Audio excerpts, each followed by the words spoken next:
eu sou a Flávia Torres e este é o Pitaia Cast, que vai deixar você mais saudável consumindo conteúdos, afinal, informação também alimenta. O quão pouco é necessário para a felicidade? Vocês já pensaram? O som de uma gaita de foles? Sem a música, a vida seria um erro. Essa frase é do filósofo alemão Friedrich Nietzsche e está no seu livro Crepúsculo dos Ídolos. E esse é o nosso papo de hoje. A gente vai conversar sobre como a música nos proporciona bem-estar em diversas áreas da vida. Quem vai contar tudo sobre esse assunto para a gente é a Juliane Daoudi.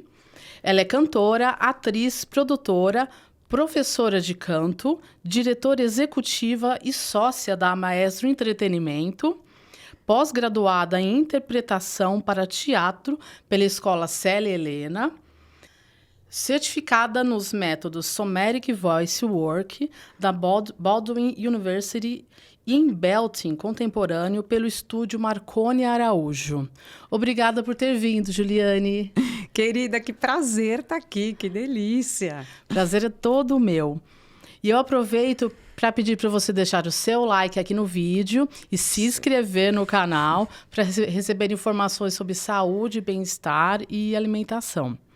Ju, você ouviu, né, essa frase tão maravilhosa do Nietzsche? Você concorda com ele? Concordo plenamente. Sem a música, a vida seria um total erro. Por quê? Porque a música tem um poder na nossa vida, que no nosso cérebro, no nosso corpo, que assim, a ciência comprova todos os benefícios que a música traz para nós. Então, uma vida sem música, não que você precise ser um cantor ou um músico profissional, mas a música, ouvir música, ter a sua seleção de músicas que você goste de ouvir, elas fazem bem para o seu corpo inteiro, para o seu cérebro e para você. Então, sem a música, realmente a vida seria um erro. Não dá para imaginar. Porque seria um vazio. Sim. É um vazio não ter música, né? Eu que cresci com música, para mim, não ter música, assim, não existe.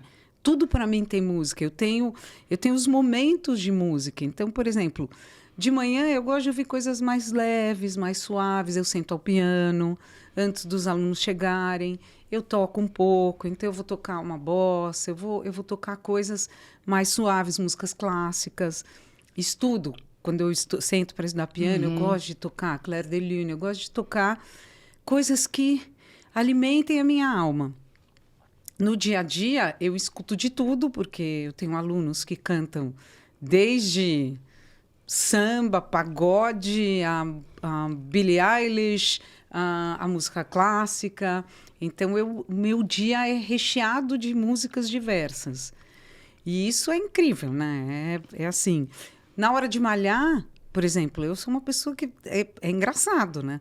Mas eu escuto uma música eletrônica pauleira, eu gosto de techno. Pra te dar energia. É isso aí que você gosta? Porque me dá uma energia absurda. Se eu tiro a música, por exemplo, se eu começo a malhar sem música, o meu rendimento cai 25%. Diminui muito. Então, a música, na hora que eu estou malhando, esse tipo de música é o que me... E tem que ser uma batida meio específica. Uhum. Por exemplo, a gente faz academia, né? Eu faço aula de bike. Um dos motivos pelo qual eu escolho um bom professor de bike é o tipo de música que ele coloca. A seleção é muito importante, né? É a seleção de música dele, porque é aquilo que vai me dar o gás para fazer uma aula. Então, a música está sempre presente. Então, eu também, falando em treino, você sabe o que eu gosto de? Eu gosto de rock. Para treinar tanto a aula de bike como a musculação. Porque eu acho que o rock, ele traz uma energia, uma agressividade que, por exemplo, acho que a musculação, para mim, precisa. Eu preciso dessa agressividade, né? Então, você vê, a gente consegue buscar em momentos da vida, na música... Estilos, alguma coisa que vai alimentar a nossa ação, ou ao contrário, né? A nossa calma. No CrossFit, a gente escuta muito rock. Eu faço CrossFit também. Ah, é? Na aula de cross, a Vivi coloca muito rock. E rock, uma coisa assim, que precisa de força. Dos caras rasgando a vozinha. Aquilo te dá uma energia. Você imagina se você fazer, né, pensando nessa música do Nietzsche, você fazer crossfit sem música. Não, não dá. Não existe. Não, crossfit, bike sem música. Eu vou morrer. Vira uma... Me entedia. Porque você fica lá 50 minutos fazendo um movimento repetitivo, que é pedalar, e a música que vai te dar o ritmo que você vai pedalar. É a música que vai te dar esse ritmo. Então, você começa uma aula de bike com uma música um pouco mais leve, mais suave, depois aquilo vai ganhando corpo. Quando você vê, você está terminando num ápice, num batimento. É o beat, né, da música.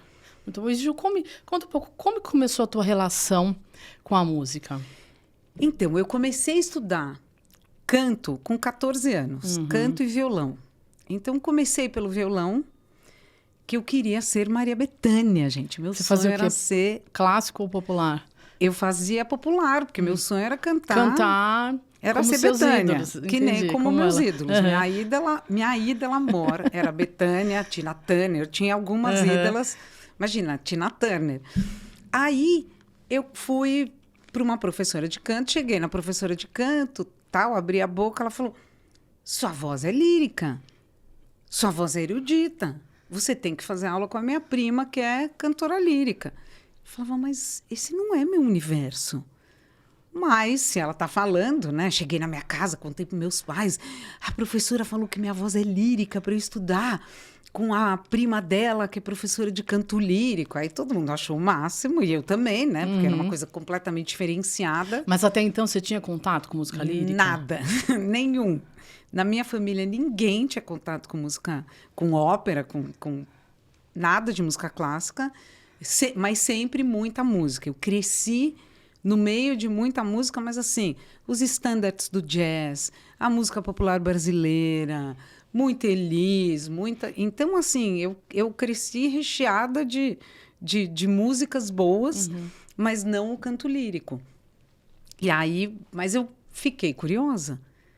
E comecei, porque eu tinha uma coisa na minha voz, que quando eu ia cantar, eu fazia meio esse giro do canto lírico. E aí, comecei a estudar, e claro que eu me apaixonei. E me apaixonei por Maria Callas, né? A primeira vez que eu ouvi, eu falei, o que é isso? Que voz é essa? Aí você começa a se apaixonar pelas histórias. Estou fazendo um adendo. A Ju produziu o espetáculo da Cristiane Torlone, maravilhoso, né? Sim, eu da Maria produzi. Callas.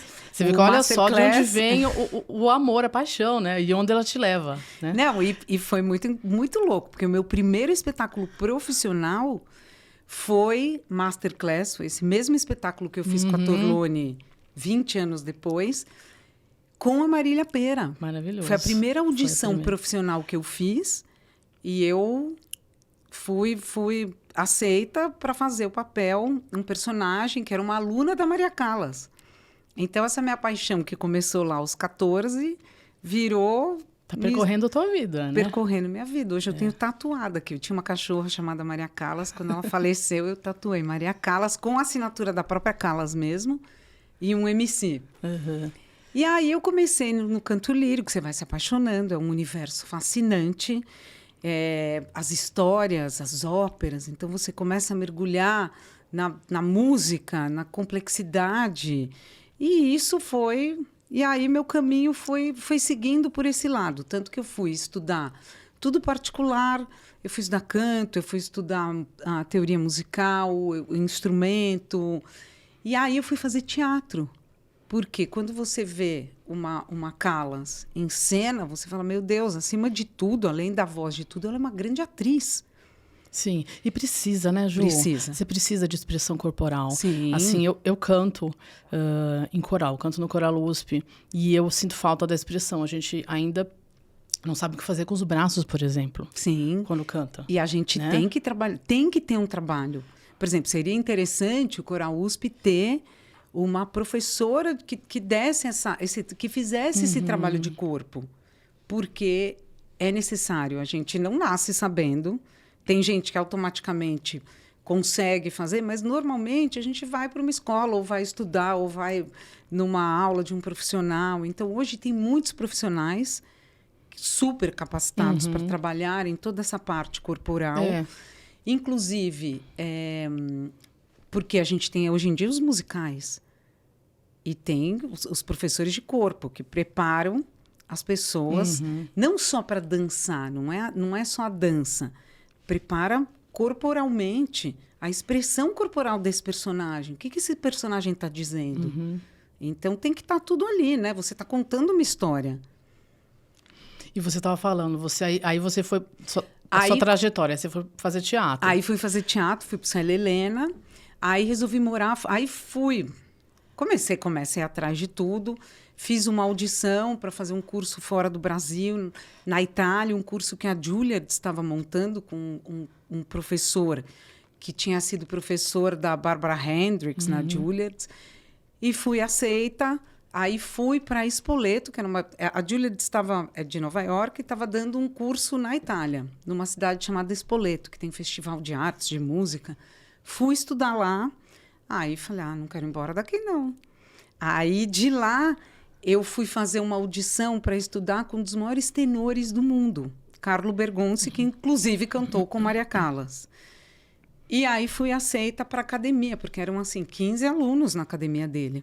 Academia Verdiana de Busseto. Aí fui morar lá, fiquei quase um ano. Depois eu fui morar em Milão.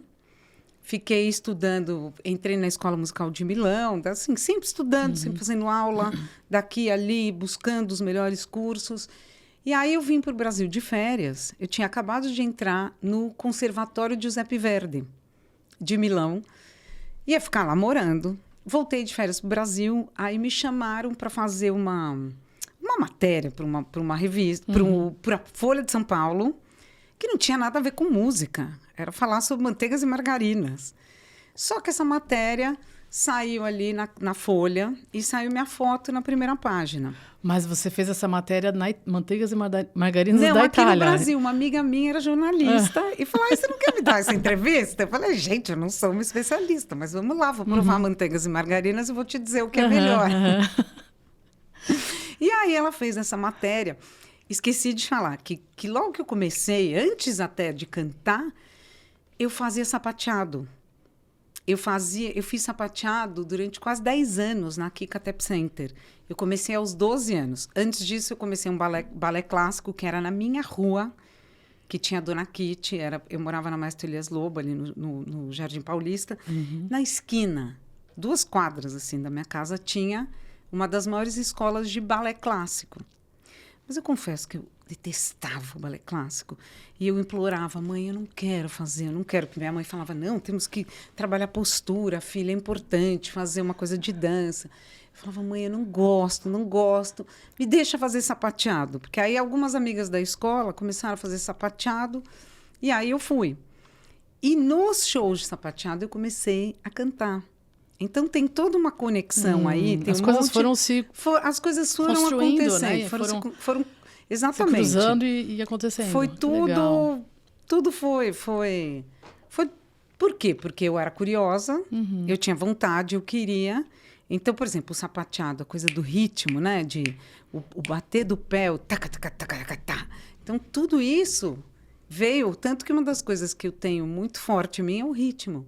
Por quê? Porque lá na minha infância eu trabalhava o ritmo com os pés. E aí, eu pulei já nem sei para onde eu fui falar do sapateado. Porque... Mas você veio para o Brasil fazer uma matéria? Então, aí eu fiz essa matéria da Folha. E aí o Jorge Tacla, que é um grande diretor, ele trabalhava muito nos shows de sapateado da Kika. Ele fazia toda a parte de luz. Os shows que a Kika montava eram shows com texto do Flávio de Souza, figurino da Mira Har, luz do Tacla. Então, eram shows absurdos. Era, imagina um grande musical da Broadway com 200 pessoas ali dançando.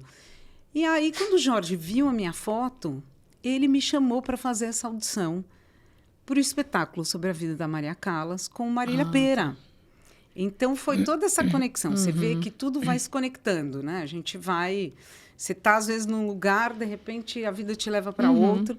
E aí, eu fui fazer a audição e fui chamada para fazer o papel. Aí, eu voltei, minha vida veio para o Brasil e depois eu comecei. Depois, eu fiz o Masterclass, foi um sucesso. Foi a maior... acho que a coisa que eu mais amei fazer na minha vida foi meu primeiro grande trabalho profissional. estar ao lado de uma atriz como a Marília. E uma coisa incrível era que eu tinha já feito Célia Helena. Então, eu estava com 20 e poucos anos, tinha feito Célia Helena, então já tinha uma bagagem de teatro. Eu tinha estudado na Itália, eu tinha muita bagagem já, mesmo sendo nova, né? E aí, depois, minha vida deslanchou. Aí, em 2000, eu conheci o Fábio Oliveira, que em 2001 nós nos casamos, e depois a gente começou a fazer produção de teatro. Então, a minha parte de produtora começou a partir de 2001, quando a gente começou a produzir. Primeiro, a gente começou a fazer eventos com big band, com cantores. E aí faz evento para empresa, faz evento para casamento. Então, a gente começou. E aí foi quando começou a onda dos musicais no Brasil. E aí a gente começou a fazer musicais. O nosso primeiro grande musical foi New York, New York, que foi uma ideia nossa. Esse ano, o musical está na Broadway. Vocês foram pioneiros, né, nesse musical, em adaptar o filme para o musical. A gente adaptou o livro. O livro. A gente comprou os direitos do livro, direto do autor. E do livro, a gente transformou num grande musical, com a direção do Posse. Foi maravilhoso. Fizemos 3 temporadas, viajamos com quase 100 pessoas. Era uma loucura. Carretas de cenário e figurino. Então, esse é meu lado produtora. Depois disso, eu produzi musical infantil, eventos, festivais. E agora, para 2024, eu estou com o Pet Shop Musicão, que foi idealizado. Foi uma ideia minha. Eu sou apaixonada por pets. Não sei o que é a vida sem música e sem pet. São 2 coisas que eu não sei dizer como é. E aí, eu tive ideia de criar o Pet Shop Musicão, porque é um universo que, assim, as pessoas se apaixonam, é um espetáculo para todo mundo, não existe uma idade, não é isso. É para criança? Não, é para uma família, é para qualquer pessoa que goste de pet e que queira se divertir. Então, essa história está sendo... A gente está com o Vitor Rocha escrevendo roteiro, e aí vamos estrear em 2024 com a direção da Fernanda Chama. Que legal. Vou aproveitar e fazer minha propaganda também. A gente tem um programa aqui no PitayaCast que fala especificamente sobre a alimentação de pets. Então, ó, tudo interligado. Eu vou deixar aqui o link para vocês assistirem, porque afinal todos nós amamos pets, né? Não, eu sou fissurada. E a alimentação dos pets é extremamente importante. É verdade. Balancear. Se vai dar ração, que seja uma ração mais natural. Tem tudo isso, a gente fala exatamente sobre tudo isso. A quantidade. Porque, por exemplo, eu tenho 4 pets. Cada um come uma quantidade. Então, assim, cada um. Eu tenho uma pequenininha que ela vai comer menos que um shih tzu, óbvio. Então, tudo é dosado. É praticamente tem que ficar pesado. Vigiando bastante, hein? Vigia um não rouba do outro. Porque se o cachorro engorda, ele pode ter problemas. Então... Sim. Sei bem. Um rouba do outro. Eu tenho que ficar de olho. Mando contra. E, Ju, como que a música pode mudar? A gente estava falando no começo dessa questão de uma música para cada momento. Como que a música muda o padrão do cérebro? Então, a música vai no cérebro, no sistema límbico. Então, ela ativa regiões do cérebro. Então, tem vários estudos. Inclusive, seria bacana depois você... postar alguns estudos junto com o podcast para as pessoas verem. A gente andou lendo, né? É bacana. Eu tenho uns para te mandar também. E tem um muito interessante que fala muito da respiração, que é outra coisa que a gente, querendo ou não, a respiração tem aqui um ritmo que a gente pode imprimir e o quanto ela também movimenta totalmente o padrão, né? o nosso Muda, padrão. Né? E tanto que em tudo, né? Quando você vai... A primeira coisa que você vê uma pessoa nervosa é que você fala, respira. Então, e você respirar, ouvindo uma música calma, tudo isso está fazendo um bem para o seu cérebro, para o seu corpo inteiro, para os seus órgãos, né? Para tudo. É fantástico. Eu acho que a música pode ajudar em várias coisas. Sabe que às vezes eu tô desanimada... Eu acho que para o humor, falando de humor especificamente, né? Sim. Às vezes eu tô desanimado, ou você acorda assim daquele jeito. Ai, meu Deus, que dia, ó dia, ó céus, né? Pra enfrentar esse dia. Gente, pego uma música, é uma coisa impressionante. Pra mim, parece uma mágica. Sim. Né? Mas é química, a gente sabe.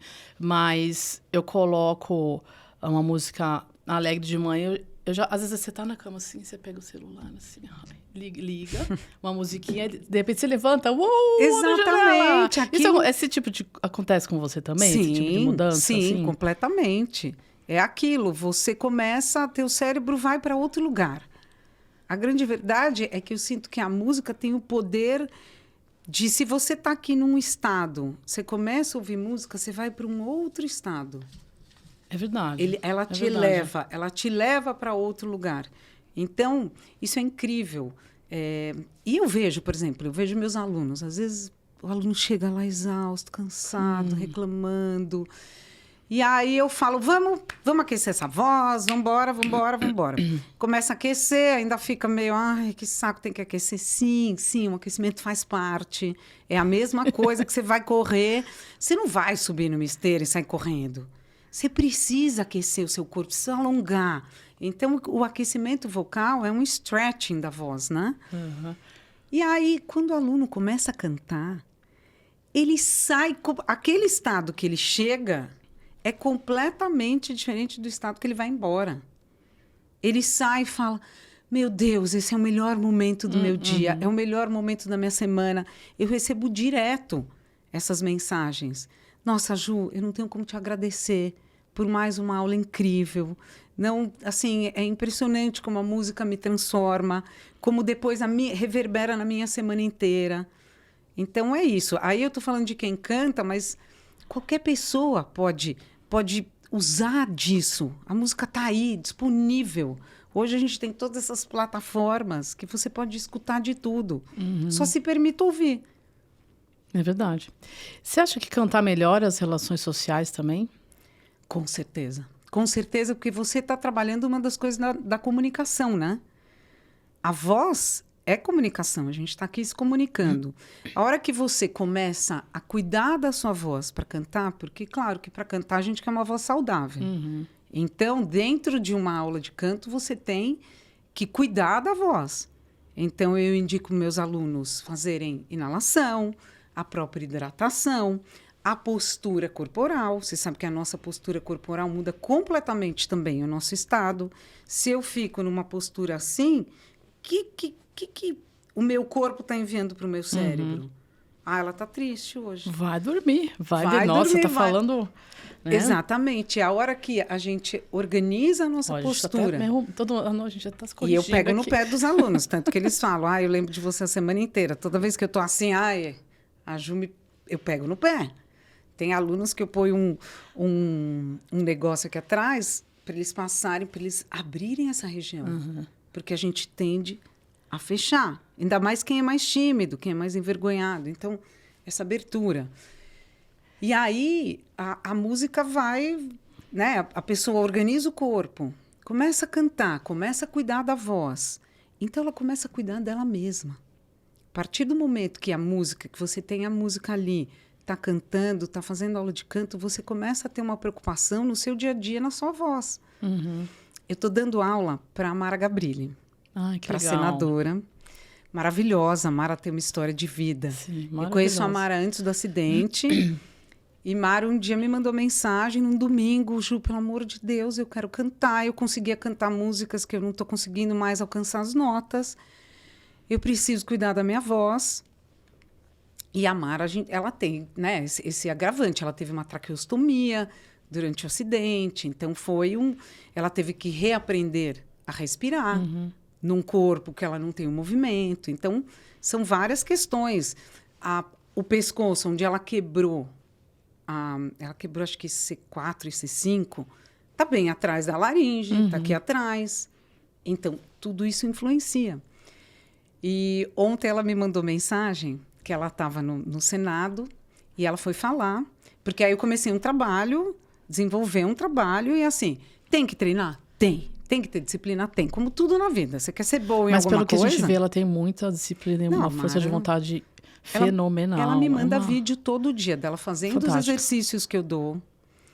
Tudo que ela tem dúvida, ela me pergunta, ela me manda áudio. Ju, como é esse exercício? Vê se minha voz está melhor. E aí, ontem ela falou durante muito tempo. Muito tempo no Senado. E assim... E uma das coisas que eu mais trabalhei foi essa respiração mais profunda, que é a respiração que a gente usa no canto, que é a costodiafragmática abdominal. Parece um palavrão, gente. Costo de costas. Diafragmática, o nosso diafragma está aqui, ó. Está aqui. Se você pega aqui as costelas, ele está bem aqui. Ele não está aqui no umbigo. Tem gente que fala, ai, meu diafragma. Não, o diafragma está aqui em cima. Né? Bem abaixo dos pulmões. E quando a gente inspira...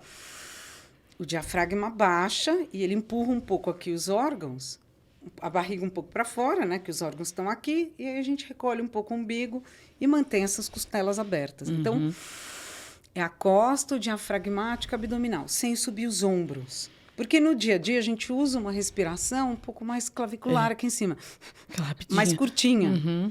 E no canto, tanto no canto quanto eu acho que no dia a dia, na fala... O ideal... Você precisa do fôlego para você exatamente desenvolver notas maiores, ter um fôlego. E quando você tem um discurso desse, eu imagino como ela, né, muito tempo, você tem que segurar. Você tem, e você tem que lembrar de respirar. Que, aliás, é uma coisa que eu percebo muito nas pessoas. As pessoas não respiram. Essa pausa, assim, tem um ritmo. A própria fala tem um ritmo. Quando a gente pensa, cadencia a nossa voz... Fica tudo mais gostoso, fica mais bonito. As pessoas prestam mais atenção na gente. Então, a própria voz falada da gente pode ser mais musical. Entendeu? Legal. Pode ser mais cadenciada. Usar as pausas, né? Falar, articular mais.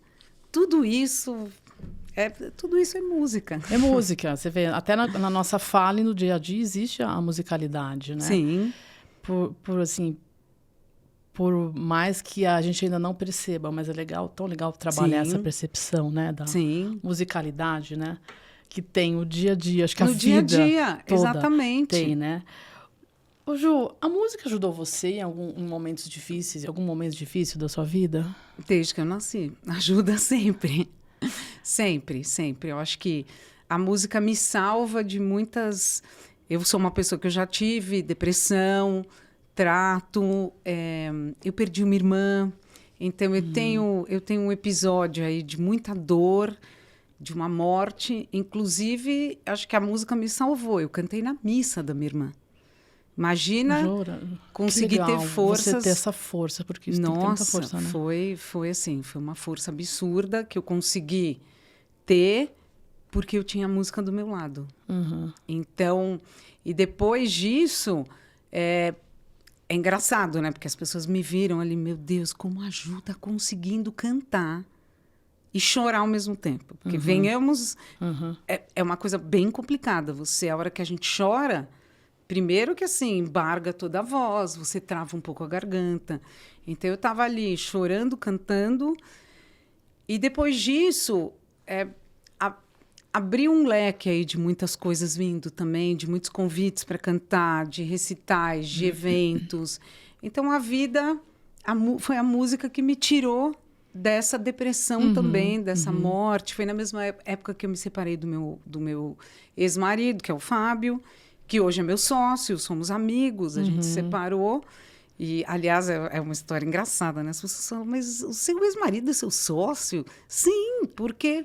O nosso casamento foi na música. Ele é maestro. Né? O nosso casamento foi música. Então, era o maestro com a soprano que se conheceram, se apaixonaram. Ficamos casados por 8 anos. Depois de 8 anos, a gente olhou e falou, a gente se ama, mas foi um casamento feito nas estrelas. É muito mais musical e profissional do que marido e mulher. Então, a gente ficou com o lado bom do nosso casamento, que é a sociedade... É a grande amizade. Então... Que legal, né? Mas eu acho legal. É tão difícil, mas eu acho tão admiro. Assim, essa amizade, né? Saber que a música realmente era o grande amor, Não, né? é incrível. É o que une vocês. Gente, eu parei lá na história da Mara, aí a Mara me mandou ontem. Desculpa, eu te interrompi também, que eu comecei a falar da respiração. Não, a gente vai, mas a vida é assim, gente. A vida tá sempre em movimento, a gente vai e volta. É que nem a música. E aí a Mara me mandou o vídeo de quando ela começou a falar... ontem, e depois de quando ela terminou de falar. E a felicidade dela terminar com a voz até melhor do que quando ela começou a falar, depois de 1 hora e pouco falando. Então, isso é treino, é esse trabalho, é cadenciar, é pensar nas pausas, é usar a voz falada como uma música. Uhum. É dar ênfase em algumas palavras, assim como na música. Então... Que maravilha, né? E pensar... Se você pensar, acho que a palavra falada também é tão bonita quanto a música, né? Eu acho que talvez as pessoas perderiam um pouco esse medo, né? Sim. E você sabe que hoje a gente ensina o canto. Eu sempre falo para os alunos lerem a letra da música no tom. Então, por exemplo, você vai falar no tom. Então, você vai falar com uma voz mais aguda. Por exemplo, bem que se quis, depois de tudo ainda ser feliz. E aí você vai descobrindo essas cadências na fala e depois a gente vai para o canto. Uhum. Isso ajuda muito na interpretação da música, né? Na interpretação, na colocação, como eu coloco a voz. Que Então, legal. é incrível. Ô, Ju, você ouve todos os estilos de música? Você tem... Como que são suas... Você faz playlist? Então, é eu isso, tenho playlist de vários alunos, tem as minhas, tem as coisas que eu gosto de ouvir, assim, eu tenho muita playlist de academia. Uhum. Isso eu tenho, que é para malhar. Então, que são os meus eletronicões, assim. Você não vive sem elas? Não vivo sem elas. Não vivo. Eu entro no Spotify, ponho minhas playlists. Se eu tô dentro de uma aula, claro, o professor que põe, mas se eu tô malhando ao ar livre ou fazendo uma bike sozinha, eu tenho minhas playlists. E aí, tudo que eu tenho vontade de ouvir, eu vou lá e coloco. Por exemplo, tem dias que eu falo, vou tomar um sol. Nossa, eu quero ouvir uma coisa mais samba, então eu quero ouvir um Martinho da Vila. E aí eu vou procurando músicas que eu amo, eu fico com o celular na mão e vou, assim, pincelando as músicas que eu quero ouvir. E todas as que eu amo mais, eu vou selecionando e vou pondo numa playlist geral, assim. Uhum. Que legal. Eu também adoro. O Spotify, para mim, é o aplicativo... melhor aplicativo do mundo, na verdade. E eu fico imaginando, nós somos de uma geração que a gente passou a transição, né, do analógico para o digital. E você imagina, né? Nós somos da época do LP, do CD, do LP, de você pegar uma fita e ouvir uma música na rádio que você adora. Não, deixa eu gravar. E você torcer pro locutor não falar boa noite, rádio, né, no meio da sua música. Verdade. Olha só o que a gente não passou para não ter uma música que a gente gostava. Era desesperador, né? E hoje você ter, gente, assim, vídeos e músicas. Tudo. E pra gente que trabalha com música, você que trabalha com música, eu que canto em coral, a gente... eu quero um MIDI, eu quero o trecho de soprano dessa música. Você acha? É maravilhoso. Não, você tem tudo. Hoje, o ensino da música também ficou muito mais fácil do que era antigamente. Porque hoje a gente tem programas que eu consigo tirar a voz do cantor ou mandar só a voz do cantor para o aluno ouvir, pegar toda aquela afinação, um aluno que não lê música, para ele ouvir. Então, escuta aqui, só a voz da Marisa Monte.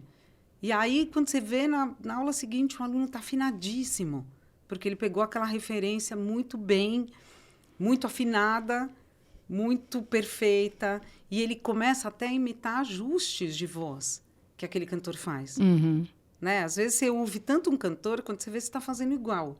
Por quê? Porque o nosso cérebro entende aquilo e traduz como é que é. Então ele está fazendo assim. Ele está... E aí você começa a brincar com a sua voz, que isso é uma coisa incrível, né? É muito legal, né? É um poder que todo mundo tem. E falando dos teus alunos, como que é a tua relação com eles? Você consegue perceber a mudança de qualidade de vida? Você já falou da Mara Gabrilli, né? Mas você tem mais alunos. Como que você percebe essa mudança e se tem mudança na qualidade de vida por conta da música? Sim, é fenomenal. Assim, o aluno chega, às vezes...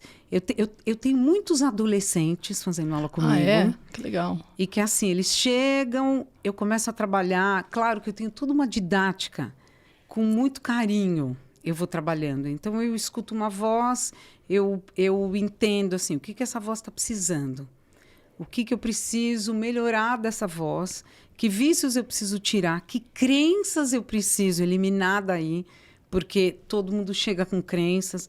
Eu sou desafinada. A minha voz, eu não tenho agudo. Eu não gosto da minha voz de cabeça. Eu não tenho voz de peito. Então, eles chegam. E aí, a gente começa um trabalho onde eu vou mostrar para ele que está tudo dentro. Está tudo dentro dele. Que a gente só vai fazer desabrochar tudo isso. E esse aluno começa a ter, assim, essa vontade de melhorar. E ele sai muito mais feliz. Ele começa a ganhar uma felicidade de ver que ele consegue. Aquela música que ele achava impossível dele cantar. Com o tempo, ele descobre que ele... Meu Deus, eu consigo cantar isso. Então, é um leque de possibilidades. Quando a gente conquista coisas, né? Ainda mais esse tipo de conquista, assim, cada vitória eu comemoro com eles. Então, acabam virando todos meus filhos. Eu falo, eu não tive filho, eu só tenho filho pet, mas é o... Mas você tem vários agora, né? A vida me deu filhos legal. Assim, e é impressionante, porque é o dia inteiro, e eu tenho alunos de fora do país, que são brasileiros, mas que moram fora. E essa relação, por exemplo, agora eu tenho duas irmãs que fazem aula comigo, que agora a mãe de tanto ver as meninas cantarem, e elas mudaram, eles todos moram numa cidadezinha ao lado de Washington.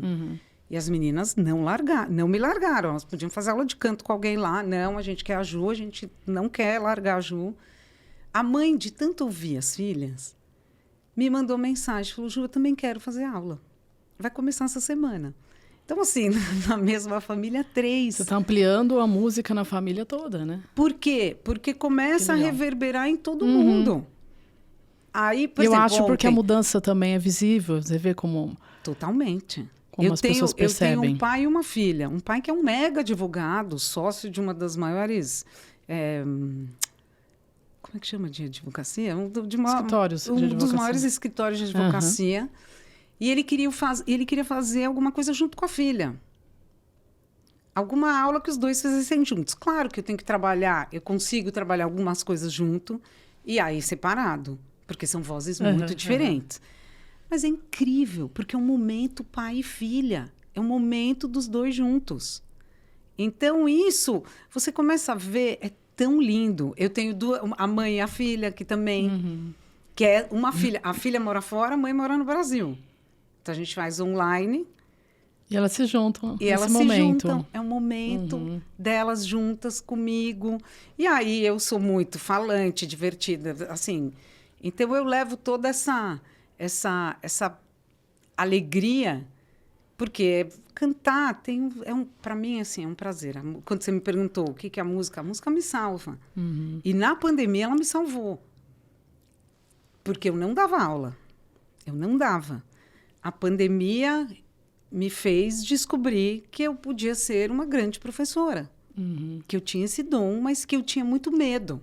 Porque, como tudo na vida, a gente tem... não estou pronta. Não vou começar porque eu não estou pronta.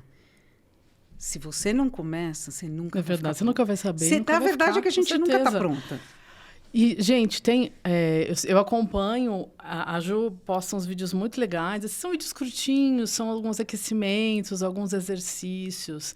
Você posta no Instagram, Facebook também? Facebook, de vez em quando. Eu posto mais no... Gente, então eu vou deixar aqui no meu Instagram. Na descrição o Instagram dela, porque são umas coisas tão... Eu faço junto, gente. Eu adoro fazer, porque ela começa a fazer os exercícios e eu já tô lá. Não, porque é ótimo. Porque é muito gostoso. Porque as pessoas me pedem muito. Ai, Ju, faz o que eu faço? Eu tenho uma reunião, eu preciso aquecer minha voz. Amigos me pedem. Então, às vezes, eu abro a câmera ou gravo um Reels curtinho, que seja uma coisa que a pessoa faça assim. Super, mas ajuda, né? Ajuda muito. Ajuda, porque a primeira ajuda é levar consciência. Opa, deixa eu cuidar da minha voz. Aí você já começa a fazer tudo diferente. Você lembra que para cuidar da voz você tem que respirar. O ar é o combustível da voz. Então você começa a criar toda uma coisa do bem para sua voz. Você vê como é uma coisa maravilhosa, né? Tanto é que, olha, eu dei uma pesquisada e peguei aqui uma informação. Diz que em 2019, a Regional Europeia da Organização Mundial da Saúde, ela lançou um relatório com evidências dos benefícios, tudo que a gente disse aqui, dos benefícios de artes, na maneira geral, mas, claro, incluindo música e canto, para a saúde. E, assim, na verdade, eles estão falando sobre saúde pública. Eles já estão começando a apontar para uma recomendação da arte como uma adjuvante no tratamento de qualquer coisa. E a gente sabe que isso já é um leque enorme, né? Que também seria legal conversar mais para frente da música dentro de saúde, mas como política pública, né? Você consegue imaginar como que isso seria no Brasil? Gente, seria maravilhoso. Primeira coisa, música nas escolas, gente. Eu sinto tanta falta disso. É uma coisa que, assim, essas minhas alunas que estão morando fora, imagina, uma já entrou no coral da escola, tem coral todos os dias. Todos os dias elas têm aula. A outra está fazendo, agora, nesse ano que ela está, tem coisas de música. Então, nos Estados Unidos, para eles é muito normal. O Brasil, se tivesse a música, eu acho que a gente teria, primeiro, uma evolução, né, de uma criança com muito mais capacidades, porque a música desenvolve áreas do cérebro que só ela vai conseguir, né? Então, isso falando em saúde mental mesmo. E também, por exemplo, uma pessoa idosa, ela cria, a gente cria muitas sinapses cerebrais. A música faz... Né? São sinapses maravilhosas que a gente cria no cérebro. Um idoso, por exemplo, para não entrar em um estágio de perdendo a memória, se ele estuda alguma coisa de música, eu vejo no shopping, no Eldorado. Eu estava para falar isso. Eu amo. Outro dia eu ia filmar, um monte de idoso ali com um professor de música cantando. E é lindo. Eu fico com vontade de entrar lá dentro e cantar. Você não tem vontade, não? Eu também. O dia que eu vi, eles estavam cantando My Way em português. Eu falei, meu Deus, que coisa mais linda. Isso é a prova de que, assim, você vê, eles saíram de casa. Olha o movimento que faz na vida da pessoa. Sai de casa, provavelmente são pessoas aposentadas, sai de casa, vai para um espaço onde ele encontra vários amigos e eles vão cantar juntos.